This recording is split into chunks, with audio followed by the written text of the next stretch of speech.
Hello, beautiful. I wanted to go ahead and do this video here from the beautiful island of the Maldives to explain to you aftercare. Aftercare is super, super important, and it is the most important part of the whole ombre powder process. We do 50% of the work when you come into Ombre Brows, and the other 50% is left for you guys at home. So I wanted to do a detailed video explaining all the aftercare, what to do, what not to do. So it's really all about staying away from heat. So the biggest things that you want to avoid is the sun. You cannot be in the sun. You cannot go on vacation to a beautiful island like this. You can't do anything similar for 2 weeks. You need to stay away from the sun for at least 2 weeks.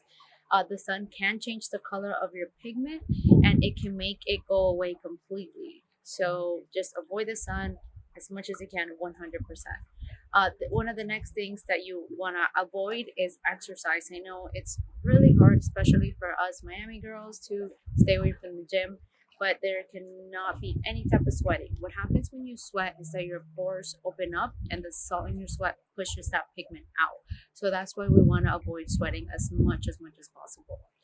So like I was saying, this is the biggest reason why we want to avoid sweating, even if it's just a little bit of sweating, even if you're not dripping sweat. The fact that your pores are just opening up, that can already cause the pigment to just completely push out. And what I tell everyone is protect your investment. You're spending all this money on your brows. You want to make sure that you're getting your money's worth at the end of the day.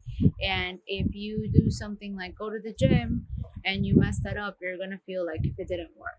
And when that's really not the case, it's just like I said, aftercare is so important. So no sweating.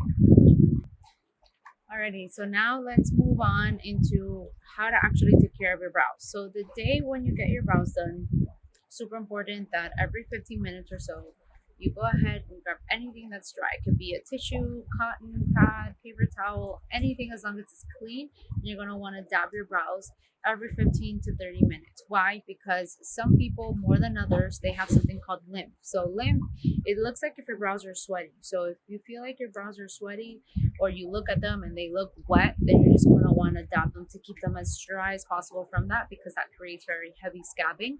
And even though scabbing is normal, you don't want that really thick, heavy scab to form on your brows. So make sure you go ahead and pat them dry.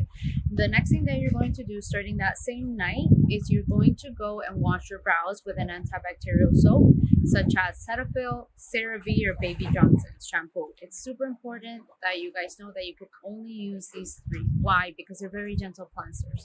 So they don't have any type of harsh chemicals or ingredients that are going to irritate your brows. So that's why we want to use only these soaps or shampoos.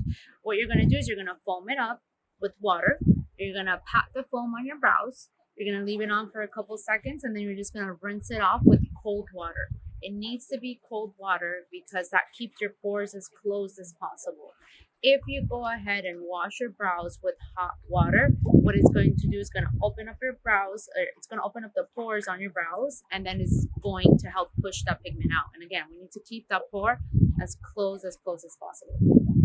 So that's why right when you're done with the foam and you're going to rinse it off with that cold water, what you're going to do is you're just going to gently dab them dry. And then you're going to apply a little cream that we're going to give you. This little cream, it's super important that you only use very little. So think of it like a rice grain. What you're going to do is you're going to dab a little bit, put it on one brow, dab a little bit, put on the other. That's it.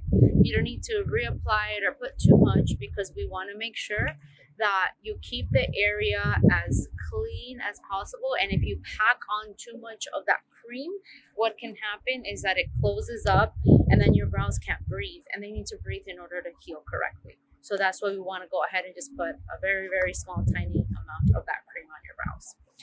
Once you go ahead and you put on the cream, you can go to bed, and you're going to repeat the same process in the morning and at night for the next 7 days. So you're going to wake up, wash your brows, and then you're going to apply, you're not going to apply the cream in the morning, you're only going to apply it at night.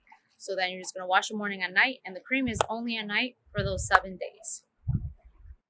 Alrighty, so just to summarize, the most important tips for your aftercare is no sun for 2 weeks, no sweating for 1 full week, and you've got to make sure that you follow the aftercare instructions on how you're washing them every day in the morning and at night, applying the cream only at night before bed for those 7 days and use very, very little cream.